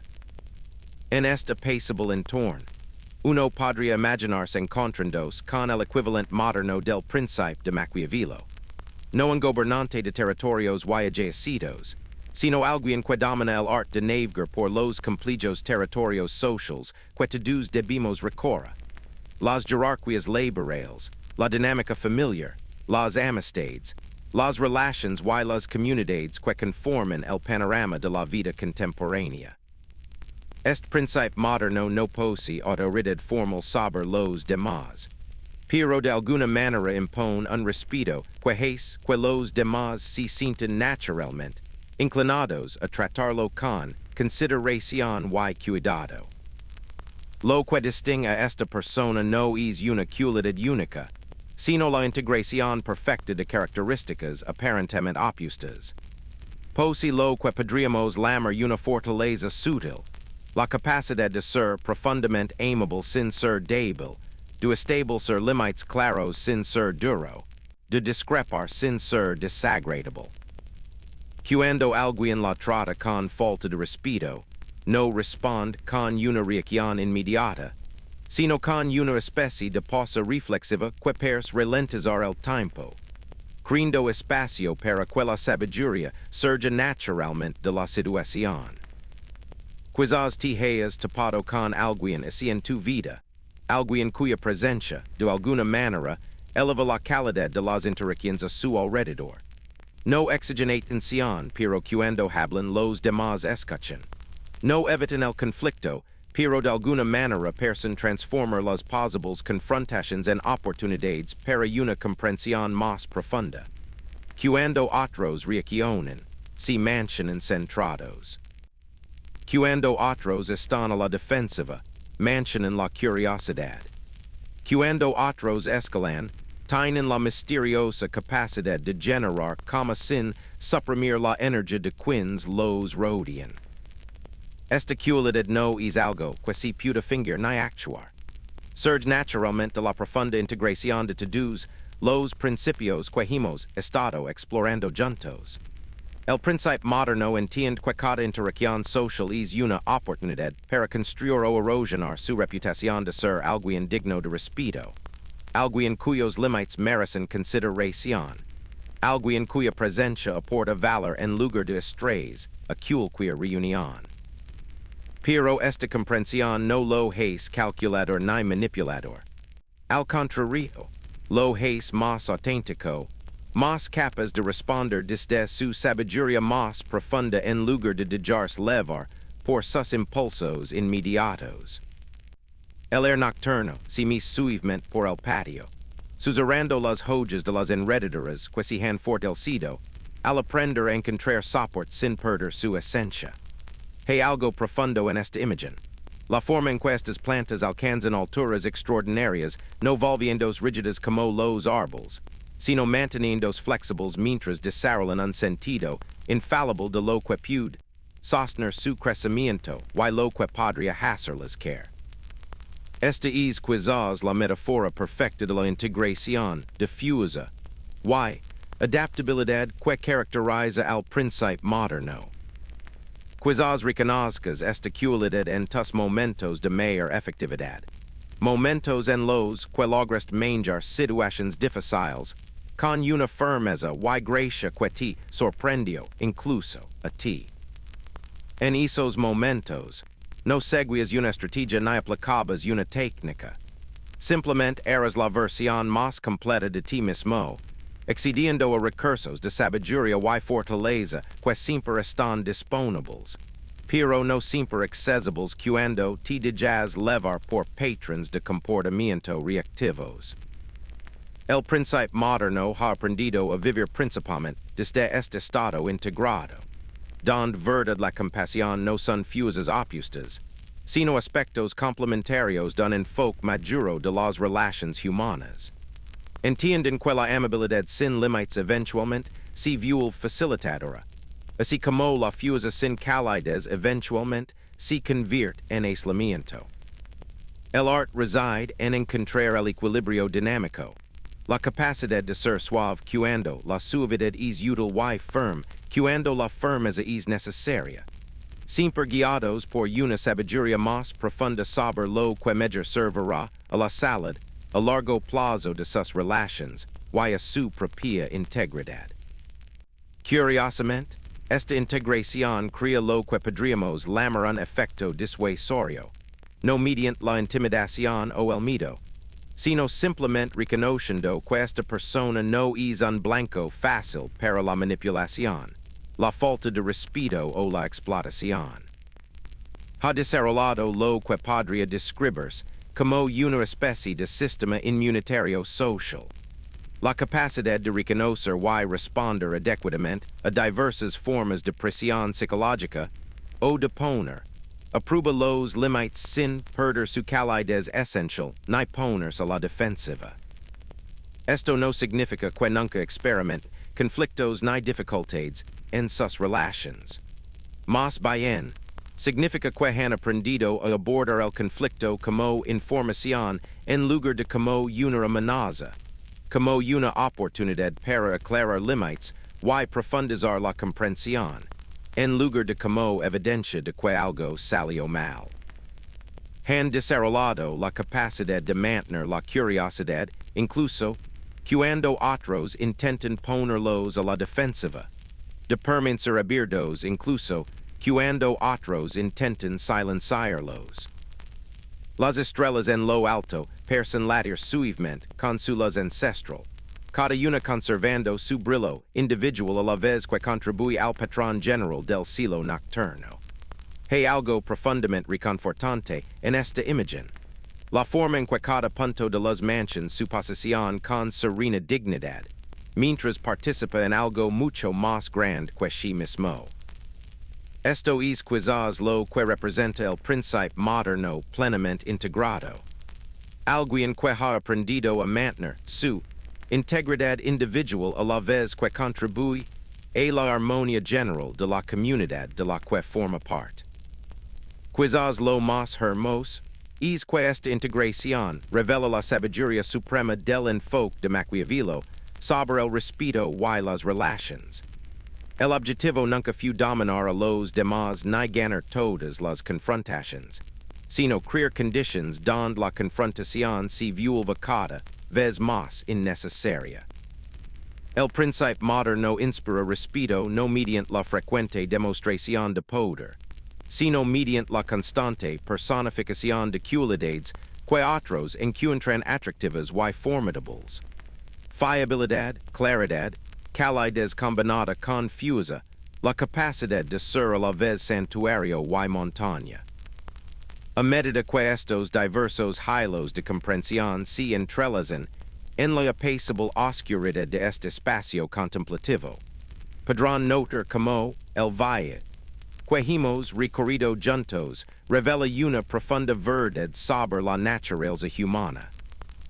Todos somos capaces de extraer estos estados de integración, a estos momentos en los que respondimos a los desafíos de la vida con sabiduría en lugar de reactividad, en los que encarnamos la fuerza y la dulzura de maneras que se sienten completamente naturales y auténticas. El aire fresco de la noche trae consigo una sensación de plenitud, como si todas las diversas perspectivas que hemos explorado se asentaran en una comprensión unificada que no requiere mayor análisis, solo una suave absorción. La fragancia de las flores nocturnas continúa flotando por el patio, recordando que algunas de las cualidades más hermosas solo se revelan en los momentos de tranquilidad, solo cuando las distracciones más obvias de la luz del día se han desvencido y puedes percibir los patrones más sutiles que siempre estuvieron presentes, pero no siempre eran visibles. Esta forma integrada de ser, esta expresión moderna de la sabiduría ancestral sobre como inspirar respeto manteniendo la integridad. Plantea naturalmente preguntas sobre cómo se manifiestan estas cualidades en el mundo contemporáneo, cómo esta comprensión atemporal se traduce en los desafíos y oportunidades específicos que definen nuestro momento actual en la historia de la humanidad. A medida que estas reflexiones se asientan como sedimento en agua quieta, podrán notar como los principios que hemos estado explorando juntos comienzan a iluminar los patrones sutiles que moldean las interacciones cotidianas, revelando dignidad y fortaleza no como grandes gestos, sino como sutiles consistencias que se acumulan con el tiempo, como el interrecutes en una junta que no sabían que habían estado construyendo. Imaginate transitando las suaves horas previas al amanecer de un día cualquiera, cuando el mundo se siente en silencio y las posibilidades parecen flotar bajo la superficie de las actividades rutinarias. El aire transmite esa frescura particular propia de la madrugada, y a través de las ventanas puedes ver la suave transición del azul profundo al gris pálido que anuncia la llegada del día. En estos momentos de tranquilidad antes del despertar del mundo, quizás te encuentras reflexionando sobre cómo la sabiduría de la fuerza respetuosa se entrelaza con la vida contemporánea, no a través de confrontaciones dramáticas, sino a través de innumerables pequeñas decisiones que moldian la textura de tus relations, y la calidad de tu experiencia diaria. En tu propia vida, quizá hayas notado como la gente trata con gracia, y firmes a quins mantienen limites constantemente. Quizás hayas observado como al compañero, que se niega discretamente a responder correos electrónicos de trabajo después de cierta hora no se la critica por ser difícil, sino que se la respeta por tener prioridades claras. O como al amigo que siempre lega puntual no se la considera rigido, sino alguien con cuya presencia se puede contar, para quien she is she y para quien no is no.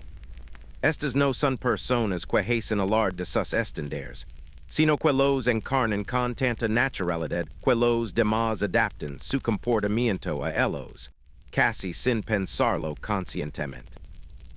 Hay algo profundamente pacífico en reconocer como fluye el respeto hacia quienes facilitan que los demás sepan donde se encuentran. Y similar a como todos apreciamos las señales claras del sendero al caminar por territorio desconocido, no porque disfrutimos de las restricciones, sino porque la claridad sobre los límites nos permite movernos con confianza en lugar de preguntarnos constantemente si estamos a punto de pisar un lugar que no deberíamos. La persona que comunica sus límites con calma y constancia proporciona esta misma valiosa claridad en el terreno social. Quizás descubres que las personas más fuertes que conoces suelen ser las más amables, hasta que ya no necesitan serlo. Posen lo que podría describirse como una alerta religiosa, como un gato descansando en un lugar solado, pero al instante consciente de si algo requiere su atención. No buscan batallas, pero cuando se ponen a prueba los límites, responden con una especie de decisión serena que resuelve las situaciones antes de que puedan escalar a conflictos mayores. Su fuerza no se anuncia con fanfarrias, sino que se revela en la ausencia de drama, en la forma en que las situaciones difíciles se vuelven, de alguna manera, manageables en su presencia. Quizás hayas experimentado esto en momentos en los que lograste sortir una interacción difícil, no con tácticas ingeniosas, sino manteniendo conectado con tu propio centro de gravedad. En esos casos, habrás notado cómo mantener la calma interior te permitió responder en lugar de reaccionar, cómo tomar un respiro frío, espacio, para que la sabiduría emergiera naturalmente de la situación. No fueron momentos de debilidad ni de evasión, sino más bien demostraciones de lo que Maquiavelo reconociera como verdadero virtud, la capacidad de afrontar desafíos impredecibles con fuerza constante. La creciente luz del día se filtra ahora por las ventanas, creando patrones de calidez y sombras que se mueven suavemente por espacios familiares. Hay algo profundamente reconfortante en esta transición diaria de la noche al día, este ritmo constante que continúa independientemente de nuestras luchas o triunfos personales, recordándonos que la dignidad y la integridad no son metas alcanzables, sino cualidades que se viven, momento a momento, decisión tras decisión. En la dinámica laboral moderna, se puede observar como el respeto gravita hacia quienes pueden discrepar sin ser desagradables, quienes pueden mantener posturas firmes sin culpar a los demás por mantener posturas diferentes. Estas personas parecen comprender intuitivamente que la mayoría de los conflictos profesionales no se centran en los problemas superficiales que se discuten, sino en las necesidades humanas subyacentes de reconocimiento, autonomía y dignidad. Al abordar estas necesidades más profundas, manteniendo al mismo tiempo sus propios límites, transforman a posibles adversarios en colaboradores. Curiosamente, este enfoque suele resultar más eficaz que las dinámicas de poder tradicionales, precisamente porque no intenta imponer la obediencia mediante la autoridad o la intimidación. En cambio, crea conditions donde la cooperación se siente natural y el respeto mutuo se convierte en la base de una productividad genuina. Quin encarna estas cualidades no necessita exigir respeto. Est flui hasha ale de forma natural pork, los demás reconocen a quin hace, que las relations son más seguras y gratificantes para todos los involucrados. Al reflexionar sobre la dinámica de su propia familia, quizá note como estos principios se aplican incluso en las relaciones más íntimas. Quizás haya observado que los miembros de la familia que inspiran el mayor respeto genuino no son necesariamente aquellos que insisten en una deferencia formal, sino aquellos que demuestran constantemente interacutes por los demás, manteniendo al mismo tiempo límites claros sobre lo que aceptan y lo que no. Han aprendido el delicado art de ser a la vez refugio y montaña, ofrecer calidez y apoyo, a la vez que se mantienen firmes en sus valores fundamentals. La luz de la mañana se ha intensificado, revelando los detalles del día con mayor claridad. Los pajeros han comenzado sus cantos matutinos, creando una banda sonora de vida que continúa sus ritmos eternos de descanso y actividad, desafío y respuesta, soledad y conexión. En esta suave banda sonora, podrías escuchar ecos de los temas más amplios que hemos estado explorando. Como la fuerza y la dulzura pueden coexistir, como los límites y la amabilidad pueden reforzarse mutuamente, como la sabiduría ancestral encuentra una nueva expresión en las circunstancias contemporáneas. Quizás descubras que el enfoque más respetuoso para las relaciones implica reconocer que cada situación requiere diferentes herramientas de tu repertorio de respuestas. A veces, el silencio estratégico es lo mejor, permitiendo que los demás reconozcan las implicaciones de sus propias palabras o acciones. A veces, las preguntas amables abren puertas a una comprensión más profunda, transformando posibles conflictos en oportunidades para conectar. A veces, se necesitan consecuencias claras para proteger la integridad de la relación, evitando que pequeñas infracciones se conviertan en mayores. El arte no reside en aplicar estos enfoques mecánicamente, sino en desarrollar la sabiduría para percibir que respuesta contribuye al bien mayor en cada momento. Este tipo de discernimiento surge naturalmente de la integración difusa y compasión que hemos estado explorando, del reconocimiento de que el verdadero poder a menudo se revela mediante la moderación en lugar de la fuerza, mediante la claridad en lugar de la confusión, mediante la constancia en lugar de la imprevisibilidad. Quizás lo más hermoso es que esta forma de relacionarse crea lo que podría describirse como una espiral ascendente en las interacciones sociales. Al demostrar constantemente que puede ser fuerte y amable, abierto y respetuoso, los demás empiezan a responder con sus mejores cualidades en lugar de con sus patrones defensivos. Las relaciones se vuelven más honestas porque las personas saben que pueden confiar en ti con verdades difíciles. Las conversaciones se vuelven más significativas porque se desperdicia menos energía en gestionar tensiones tácitas o en gestionar expectativas poco claras. El día ha llegado, trayendo consigo los ritmos familiares de actividad y responsabilidad que estructuran nuestra vida contemporánea. Sin embargo, bajo estos patrones superficiales, levas la comprensión más profunda de que el respeto no es algo que se persigue ni se exige, sino algo que se cultiva mediante la demostración paciente de cualidades que hacen que los demás se sientan seguros y inspirados en tu presencia. A medida que esta sutil exploración de la sabiduría práctica se asienta en tu comprensión, como la mañana se asienta en el día, surge una última reflexión de esta antigua enseñanza sobre la dignidad y la fuerza.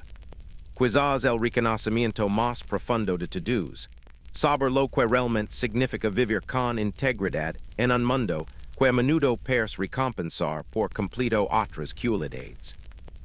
Siguiendo este hilo más a fondo, en los espacios tranquilos donde la comprensión se disuelve en la existencia. Descubrimos algo hermoso sobre la naturaleza última del poder mismo, algo que Maquiavelo intuyó, pero que tal vez nunca pudo expresar plenamente en su época de agitación política y amenazas externas. Imaginate regresar una vez más a estudio iluminado por las vilas en las afueras de Florencia, pero ahora en lo más profundo de la noche, cuando incluso los grillos se han silenciado y el único sonido es el suave susurro del viento entre las ramas de olivo al otro lado de la ventana. Las vilas se han consumido muy poco, creando charcos de luz dorada que parecen flotar en un océano de suave oscuridad. Y el air transporta la fresca fragancia del jasmine nocturno, mezclado con el persistente aroma pergamino viejo y cera derretida. En esta atmósfera silenciosa, donde el tiempo parece transcurrir al ritmo de la respiración, en lugar de la urgencia de los relojes, la sabiduría final se revela con la suave inevitabilidad del amanecer acercándose al horizonte. Y si la verdadera fuerza radica en saber que puedes responder con decisión, pero eliges no necesitarlo. Esta pregunta emerge de las sombras como un secreto susurrado, trayendo consigo el reconocimiento de que la máxima expresión del poder suele ser su propia moderación, que los individuos más formidables son con frecuencia aquellos que han superado la necesidad de demostrar su fuerza a los demás o incluso a sí mismos. Hay algo casi paradójico en esta constatación, que el objetivo final de desarrollar la capacidad de imponer respeto es crear conditions donde imponer respeto se vuelva innecesario. Quizás hayas vislumbrado este estado en tus momentos de mayor confianza, momentos en los que te sientes tan seguro de tu valor y capacidades que las opiniones o acciones de los demás parecen perder el poder de perturbar tu equilibrio interior. En esos momentos, quizá hayas notado como el respeto fluye hacia ti con naturalidad, no porque lo exigieras ni lo generaras estratégicamente, sino porque los demás percibían en tu presencia una fortaleza inquebrantable que resultaba a la vez tranquilizadora y inspiradora. Las llamas de las vilas se agitan suavemente en el air nocturno, proyectando sombras danzantes sobre los muros de piedra que parecen ilustrar este mismo principio. Como algo puede ser a la vez constante y cambiante, sólido y fluido, presente y, de alguna manera, más allá de la necesidad de presencia. Esta es la esencia de lo que podríamos llamar poder integrado, la capacidad de ser plenamente uno mismo sin perder la capacidad de adaptarse, de mantener límites firmes sin perder la apertura y la conexión, de imponer respeto sin perder nunca la bondad esencial. Al contemplar esta paradoja, quizá notes como replantea todo lo que hemos explorado juntos en este viaje filosófico. Las herramientas del silencio estratégico, el cuestionamiento reflexivo y las consecuencias meditadas no son realmente técnicas para aplicar, sino expresiones naturales de un estado interior donde la fuerza y la dulzura se han integrado tan profundamente que ya no son cualidades separadas, que requieren una coordinación consciente. Simplemente fluyen de ti como el agua de un manantial, sin esfuerzo y inagotables porque surgen de tu naturaleza más profunda y no de estrategias superficiales. Curiosamente, esta comprensión revela por qué las personas más poderosas a menudo parecen ser las más religiosas. Han descubierto algo que quienes luchan por el reconocimiento desconocen, que la energía que se gasta intentando demostrar su valía a los demás podría destinarse a ser realmente digno de respeto, y que la atención centrada en gestionar las percepciones de los demás podría invertirse en desarrollar las cualidades que naturalmente atraen la atención positiva.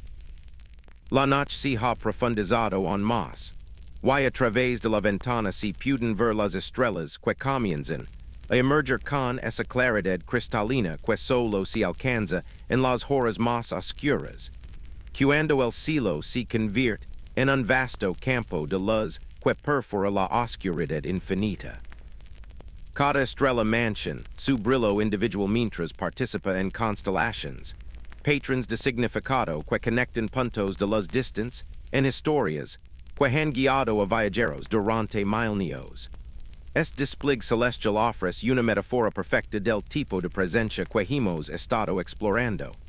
Luminosa, constante, conectada a algo más grande que ella misma, pero nunca disminuida por esa conexión. Quizás la forma más alta de virtud está creando relations donde fortuna las tormentas rara vez ligan, donde la propia calidad de tu ser actúa como un refugio que permite a los demás relajarse en su propia autenticidad en lugar de obligarlos a adoptar posturas defensivas.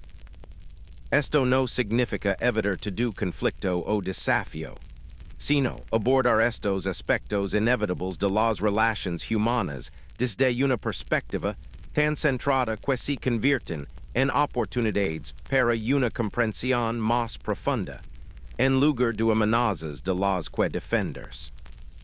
Quizás reconozcas esta cualidad en las personas que más han influido en tu desarrollo personal. No necesariamente en quienes siempre fueron amables o evitaron las conversaciones difíciles, sino en quienes, de alguna manera, lograron que incluso las interacciones difíciles se sintieran seguras y constructivas. Poseen la misteriosa capacidad de discrepar sin hacer sentir rechazado, de establecer límites sin hacer sentir castigado, de mantener su propia integridad mientras respetaban la tuya. La suave oscuridad tras la luz de la vida pers latir suavemente al ritmo de la respiración. Y podrías encontrar sincronizando naturalmente con este ritmo más profundo, sintiendo tu propia respiración comars, y profundizarse a medida que estas últimas revelaciones se asientan en los tranquilos espacios de la comprensión. Hay algo profundamente pacífico en reconocer que el camino hacia el respeto es, en última instancia, un camino hacia sentir tan cómodo contigo mismo que los demás se sienten naturalmente cómodos a tu alrededor, tan seguro de tu propio valor que puedes permitir ser generoso al reconocer el valor de los demás. Esto es quizás lo que Maquiavelo vislumbró, pero no pudo articular plenamente en su contexto histórico, que la máxima expresión de la sabiduría política reside en la creación de conditions donde la política misma se vuelve menos necesaria, donde las relaciones se rigen más por el respeto mutuo y el afecto genuino, que por las maniobras estratégicas y el cálculo cuidadoso de las ventajas. Es la diferencia entre gobernar mediante el miedo y inspirar con el ejemplo, entre exigir obediencia y ganarse la devoción. A medida que estos pensamientos se disuelven y se recomponen como nubes que se desplazan por el cielo nocturno, empiezas a percibir como esta antigua sabiduría saber como imponer respeto si habrá algo aún más grande. Una forma de estar en el mundo que trasciende las preocupaciones inmediatas de las dinámicas interpersonales y toca algo universal sobre la dignidad y la conexión humanas. La frontera entre imponer respeto y simplemente ser digno de respeto comienza a difuminarse, como la línea del horizonte donde la noche se encuentra con el amanecer. Quizás hayas notado que las personas más fuertes rara vez necesitan decir que son fuertes, así como los más sabios rara vez necesitan anunciar su sabiduría, y los más cariñosos rara vez necesitan proclamar su amor. Estas cualidades hablan por sí solas a través de la evidencia acumulada de innumerables pequeñas decisiones, innumerables momentos en los que elegimos la respuesta más elevada sobre la más fácil, la interpretación más generosa sobre la más defensiva, la visión a largo plazo, saber la más corta. Las vilas se han consumido hasta sus últimos charcos de sierra, y su luz se vuelve más suave y difusa, creando una atmósfera que parece oscilar entre la vigilia y el sueño, entre la comprensión y el misterio, entre el esfuerzo y la gracia. En este espacio liminal, la sabiduría final se susurra a la conciencia, que el respeto, como el amor, como la sabiduría misma, no es algo que se pueda perseguir, capturar o retener, sino algo que surge naturalmente cuando te conviertes en la persona que encarna las cualidades que inspiran estas respuestas en los demás. Y así liberamos estas percepciones en la sabiduría silenciosa de la noche, confiando en que la comprensión, como el respeto, se construye no a través de la fuerza o la manipulación, sino a través de la suave consistencia de ser quienes elegimos ser, momento a momento, elección a elección, respiración a respiración, hasta que la esencia misma de la dignidad se vuelve tan natural como la respiración misma. Tan sin esfuerzo como las estrellas manteniendo sus cursos a través de la vasta oscuridad, tan inevitable como la mañana que regresa para bendecir al mundo con luz. Hasta que llega el descanso, y con él el reconocimiento pacífico de que la sabiduría, una vez verdaderamente entendida, no necesita ningún esfuerzo para mantenerse, sino que simplemente fluye del pozo profundo del ser integrado, como el agua encontrando su camino hacia el mar. Y así estos pensamientos se asientan como la niebla de la tarde, ya no separados de los espacios tranquilos de tu mente, flotando a través de la conciencia como el propio interrogante de Maquiavelo, se convirtió en parte de la eterna pregunta sobre qué significa ser fuerte y gentil en este mundo. Tal vez ya has comenzado a olvidar las palabras específicas, diciéndolas disolverse en algo más profundo que la memoria, algo que vive en el espacio entre saber y ser, donde el respeto fluye no de lo que haces, sino de quien te estás conversando, momento a momento, respiración a respiración. Estas antiguas ideas se funden en la textura del sueño mismo, donde la sabiduría no necesita esfuerzo para mantenerse, sino que simplemente fluye como el agua encontrando su camino hacia el mar, como la luz de las estrellas tocando la tierra sin ninguna intención de iluminar, simplemente siendo lo que es. Y tal vez por la mañana estas ideas habrán echado raíces en formas que nunca recordarás del todo pero que de alguna manera siempre conocerás, parte del vasto silencio que contiene todas las preguntas y todas las respuestas, toda la fuerza y toda la ternura, toda la búsqueda y todo el hallazgo, mientras te adentras más profundamente en donde sí que estos pensamientos te llevan, más allá de las palabras, más allá del esfuerzo, más allá de la necesidad de aferrarte a algo en absoluto.